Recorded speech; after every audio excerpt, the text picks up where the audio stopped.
berjalan seperti biasa. Biar kalau petugas brimob yang melaksanakan tugasnya sesuai profesinya kan gitu. Berarti sudah tergolong kondusif ini kegiatan suasana pagi ini. Oh iya memang banyak kondusif lah. Untuk aktivitas Pak sendiri? Iya nggak ada masalah. Tetap, Pak, ya? Tetap berjalan seperti biasa. Iya. Saya. Kalau mengenai rumah dinas ini tadi malam tidak ditempati Pak Ganjar? Apanya? Ya begini. Pak. Jadi begini. Kalau sudah ditandai begini, artinya itu kan darah masuk.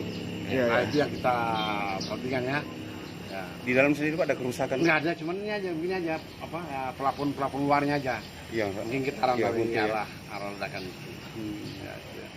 Pak, dari pihak kejaksaan sendiri apa rencananya Pak? Apakah akan mengangkat semua itu? Nah, jadi kalau itu kan soal itu kan urusan apa namanya kepolisian ya, teknis itu, teknis banget tuh. Ya. Biarkan nanti dia melakukan penyisiran.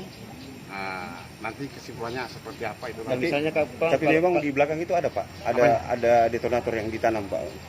Jadi ini anunya Pak. Jadi sumber ledakan itu ya, sumber ledakan sisa-sisa pemusnahan barang bukti Ya. yang ditanam di situ. Kemudian pas pembersihan sampah-sampah dibakar di lokasi itu, ledakan itu. Pak ada data Mbak, data Pak mengenai berapa jumlah total sih Pak?